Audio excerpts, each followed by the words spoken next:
Hello friends, ओम श्री गणेशाय नमः। ओम नमः शिवाय। आप सभी का स्वागत है आपके अपने यूट्यूब चैनल पर।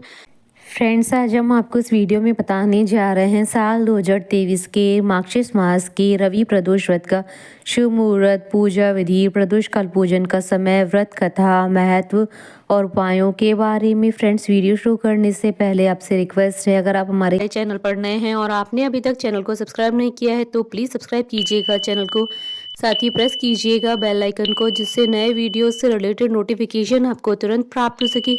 और वीडियो पसंद आने पर वीडियो को लाइक और शेयर जरूर कीजिएगा ताकि सभी भक्तों को इस वीडियो का लाभ प्राप्त हो सके। और कमेंट बॉक्स में ओम नमः शिवाय जरूर लिखिएगा। हर माह के दोनों पक्षों में आने वाली त्रयोदशी तिथि के दिन प्रदोष व्रत रखा जाता है। प्रदोष व्रत भगवान शिव जी को समर्पित होता है। इस दिन भोलेनाथ की विधि विधान से पूजा अर्चना की जाती है। साल 2023 में मार्गशीर्ष मास की कृष्ण पक्ष की त्रयोदशी तिथि 10 दिसंबर 2023 रविवार के दिन है। रविवार के दिन आने वाले प्रदोष व्रत को रवि प्रदोष व्रत के नाम से जाना जाता है। शास्त्रों और पुराणों के अनुसार रवि प्रदोष व्रत करने से व्यक्ति को आरोग्य जीवन की प्राप्ति होती है। इतना ही नहीं, इस व्रत को करने से व्यक्ति दीर्घायु और प्रसन्नचित रहता है। इस दिन भक्तों को भगवान शिव जी के साथ माता पार्वती की भी श्रद्धा पूर्वक पूजा करनी चाहिए।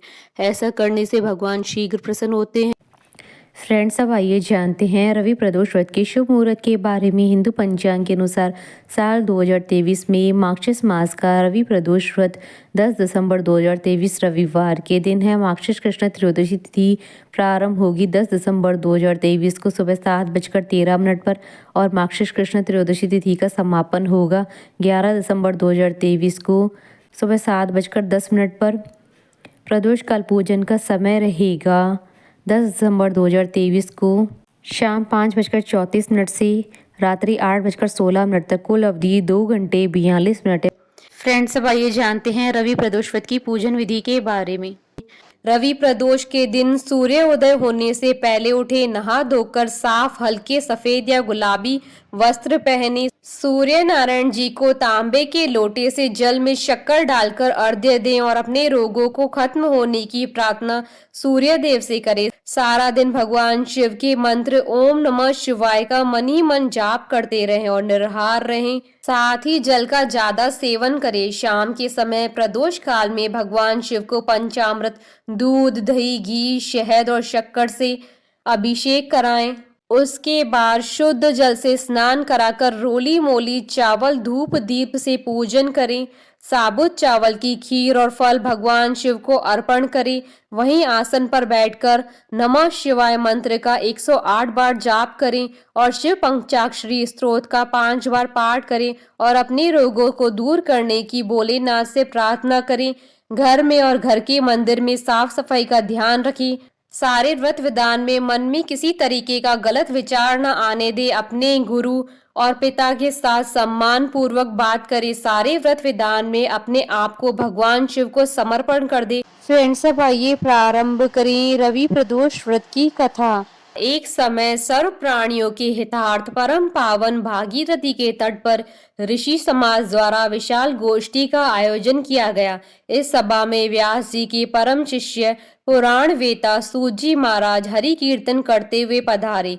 सूत जी को आते हुए देखकर शौनकादि 88,000 ऋषि मुनियों ने खड़े होकर उन्हें दंडवत प्रणाम किया।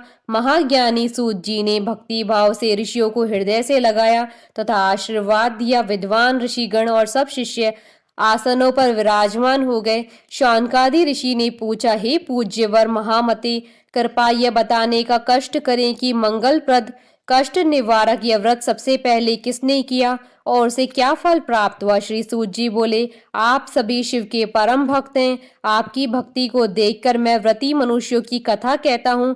ध्यान से सुनो। एक गांव में अति दीन ब्राह्मण निवास करता था। उसकी साध्वी स्त्री प्रदोष व्रत किया करती थी। उसे एक ही पुत्र रत्न था। एक समय की बात है, वह पुत्र गंगा स्नान करने के लिए गया।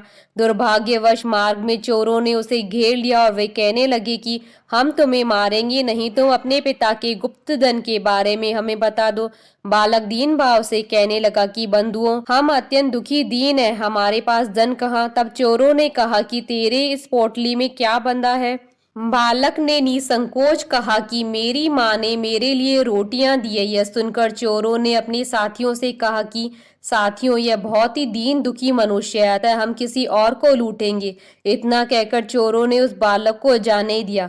बालक वहां से चलते हुए एक नगर में पहुंचा। नगर के पास एक बरगद का पेड़ था।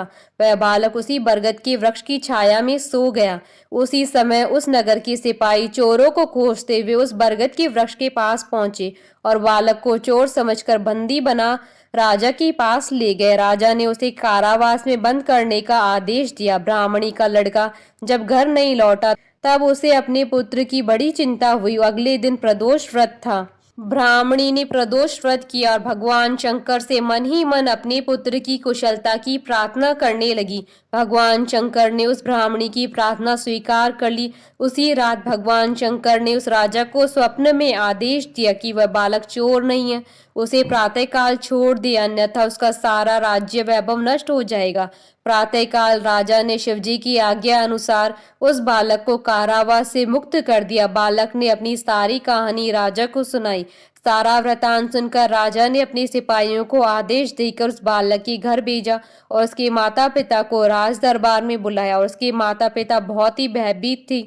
राजा ने उन्हें भयभीत देखकर कहा कि आप भयभीत न हो, आपका बालक निर्दोष है। राजा ने ब्राह्मण को 5 गांव दान में दिए जिससे कि वह सुखपूर्वक अपना जीवन व्यतीत कर सके।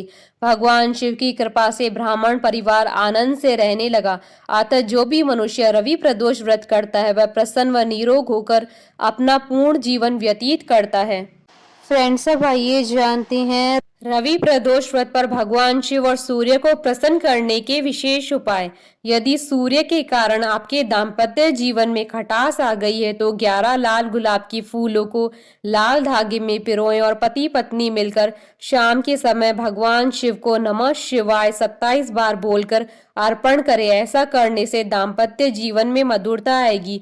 जिन लोगों की सरकारी नौकरी में दिक्कत हो रही हो वह रवि प्रदोष के दिन शाम के समय भगवान शिव को जल में कच्चा दूध मिलाकर स्नान कराए और देसी घी का दिया जलाए से सरकारी नौकरी की चिंता परेशानी बहुत जल्द खत्म हो जाएगी।